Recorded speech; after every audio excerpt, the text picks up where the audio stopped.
The truth about Lewis Hamilton's F1 decline. It wasn't his fault. Let's start at the rise and shift at Mercedes. They built a team around him, and then they turned on him. Lewis Hamilton is a 7-time world champion, tied with Michael Schumacher, and was on track to surpass him. He wasn't just winning, he was rewriting the sport. Mercedes, they made sure of it. Toto Wolff, Mercedes' team principal, saw Lewis's worth from the start. He made Lewis the center of the operation. He gave Lewis the best cars, he gave Lewis the sharpest strategies, and he even built the car around Lewis. He told teammates to let Lewis pass them. Because Lewis wasn't just the driver, he was the dynasty. But then something changed. The strategy stopped making sense, pit stops got slower, and suddenly, the greatest driver of our generation was blamed for losing. Why would a team that built itself around him start pushing him aside? Let's dive into Ferrari for a second. Ferrari sold him a dream. After years at Mercedes, Lewis made a move nobody expected. He left Team Mercedes that helped him build the dynasty he created and signed to Ferrari. Toto did not want him to go. The same man who built Mercedes around Lewis, the one who saw him as family, tried to keep Lewis. But Lewis, he needed more.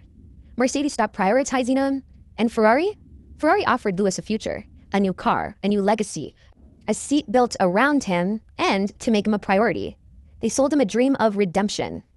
But the moment Lewis signed and the cameras turned off, that promise, it faded fast. Suddenly, Lewis was not the priority, his race strategy delayed, the pace was compromised, and the car, horrible. The message was clear. This wasn't his team. Charles Leclerc, Ferrari's golden boy, was still being treated like the main character. And this isn't new, by the way. They did it to Sebastian Vettel, they did it to Kimi. These guys are champions, legends, leaders. But Ferrari discarded them, forced them to retire early. Now, I will point out, in fairness to Charles, it hasn't been easy for him at Ferrari either. They've botched his race multiple times, they haven't built him a good enough car, and they haven't given him the tools to win. But he is the priority and the first driver at Ferrari, and he's still Ferrari's golden boy. But Charles, that's another story. For Lewis is now stuck in a team that promised him everything. But they gave him recycled disrespect, no loyalty, no protection, no power, no trust. Ferrari didn't sign Lewis to give him a championship, like they promised. They signed to use him. They used his name, his legacy, his global influence. They used the excitement of his arrival to silence the critics, to distract their failing performance, and to give the illusion that they were still in the game. Every headline, every photo in red, every interview, it was about the image of Lewis, not the results. Now, if they were honest with Lewis, they would have said something like, "We just want to use your name, your image, and your legacy. We want to sell jerseys and headlines, not titles. We're pretend you're the future. We're going to pretend that you're the future. But we actually want Charles to win and make him the priority. You're just here to keep us relevant while we stall." But if they actually told him the truth, he would have never signed to Ferrari, and Ferrari knew that, so they had to bamboozle him, trick him, lie to him, deceive him into going with Ferrari, because Ferrari needed to use him.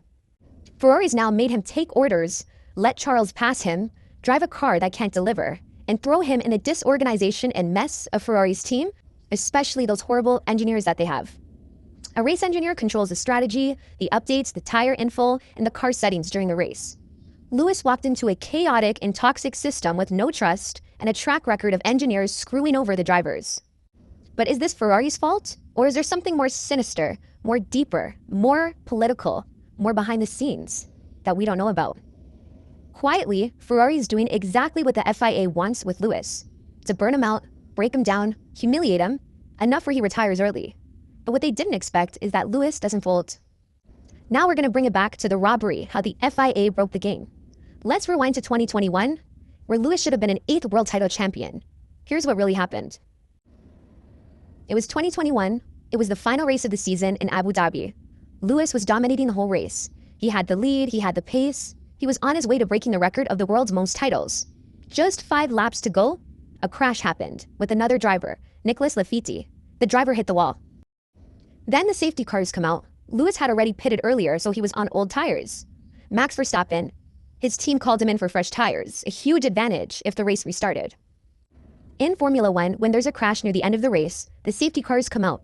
All the drivers have to slow down and stay behind it, keeping the same order they were in when the accident happened. No one is allowed to overtake. According to the FIA's own rulebook, either all lapped cars should have been allowed through, or the race should have ended under the safety car. But Michael Massey, the race director, changed the rules on the spot. He only let 5 lapped cars unlap the exact 5 that were between Max and Lewis. The others left where they were. Then without warning, he restarted the race immediately. Lewis was a sitting duck on dead tires. Max passed him, and within seconds, 1 lap, 1 rule change, 1 stolen title. Massey didn't follow the official rulebook. He created an ending that wasn't fair. And the worst part? The FIA, the head of Formula One, backed it, saying it's within his discretion. But why? Why did they do this? Why they did this? The threat that Lewis Hamilton represents. So let's ask the question no one in F1 wants to answer. Why would the FIA want Lewis Hamilton to lose? On paper, it makes no sense. He's the greatest driver the sport's ever seen. He's a 7-time world champion, a global icon, the only black driver in Formula One, in its entire 74-year history. Their problem with Lewis? Lewis wasn't just winning, he was rewriting the sport, beating legends, surpassing Michael Schumacher, a European icon, a German hero. And if Lewis had won that 8th title in 2021, he would have stood alone at the top. A black British man holding a record the FIA wanted reserved for one of their own. So the FIA rewrote the script. You see, the system was never built for him. Formula One is historically white, Eurocentric, and it's an institution. It's built on legacy, image, and control. Lewis came in dominating, and he refused to be silent. He wore Black Lives Matter shirts, took a knee, spoke about racism in motorsports. And the FIA, that wasn't just any inconvenience. It was a threat to their brand. His power, his influence, his control. They couldn't tame it. They couldn't control it. Lewis Hamilton outgrew the sport. Lewis just didn't win races. He became a symbol, a brand, a global voice. Met Gala, Fashion Week, magazine covers, Tommy Hilfiger collabs, A-list celebrity status, millions of fans around the world who only watch F1 because of him. At some point, Lewis did become bigger than the system. They couldn't control him. They saw him as a liability, no longer an asset. They saw him as a threat. He didn't just wear fashion, he wore Breonna Taylor shirts. He took a knee. He used F1 as a stage to talk about real-life injustice. And for the FIA, they didn't find that inspiring. They found it disruptive. So what do you do when someone becomes bigger than your brand? You humiliate them into leaving. You spin the media to say they're declining. You let their own team turn cold, and you make them look like a has-been, until even their own fans start believing it. Now we're going to get into behind-the-scenes threats. The FIA let Massey break the rules to stop Lewis from making history and beating the record from their guy. And when the world called out the robbery, the FIA didn't fix it. They just quietly fired Massey months later. And they issued a vague apology. But they gave Lewis nothing. They gave him nothing in return. There was no justice, no restored title, no acknowledgement for what they did and what they stole. And the people who should have fought for him, like Toto, stayed mute. Before the 2022 season, Toto was Lewis's ride or die. Toto was vocal, furious, and protective over Lewis, demanding change. But out of nowhere, he stopped. But why? Many people believe that FIA silenced and threatened Toto, threatening to make it hell for Mercedes. Formula One is a machine, and the machine protects itself. Maybe Toto realized he couldn't beat the machine. Allegedly, the FIA's message to Toto was clear. Back off or suffer the consequences. The cost of protecting Lewis became too high. Toto allegedly faced threats to his team, his reputation, and his seat at the table. He didn't want to betray Lewis. The system made it impossible to stay loyal. Lewis became bigger than Formula One, and the people in charge did not like that. It can be speculated that the FIA is making sure that whichever team Lewis is on pushes him to the point of retiring. Lewis is a reminder of that injustice and embarrassment of the robbery in 2021. They want fans to forget about that, and constantly showing Lewis on F1 will remind fans of the injustice. So is it bigger than Ferrari? After everything they've done to him, the sabotage, the silence, the stolen title, Lewis Hamilton is still there. He didn't quit or crumble. He didn't fold at the corruption and the politics of the organization. Why? Because quitting would mean they win. So is it bigger than Ferrari and Mercedes? Or even the engineers who suddenly forget how to build a race? This is bigger than Ferrari. This is about a global sports organization using manipulation and strategy and media to spin quietly to destroy the legacy of their greatest champion.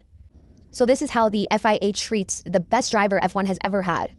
They sabotaged him on the track, and they're sabotaging him on the headlines. Suddenly the media says, he's not what he used to be. He's too old. He's too past his prime. He's a has-been. He's washed up. But here's the thing. That narrative is a complete lie.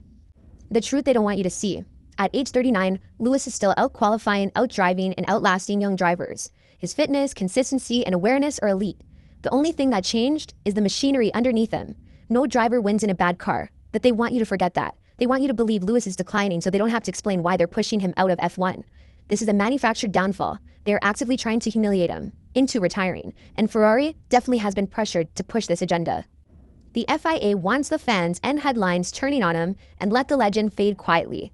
But what they didn't expect is that Lewis's impact can't be erased. You don't get to rewrite history just because the truth makes you uncomfortable. He's not washed, he's not past his prime, he's still in his prime. He's just being undermined by dirty politics and a machine that fears him. They tried to erase him, humiliate him, push him out, make him retire, but he's still there, and he's not done. Everything in this video is alleged and speculation, so please don't sue me. Let me know what you think, if you agree, or if you disagree.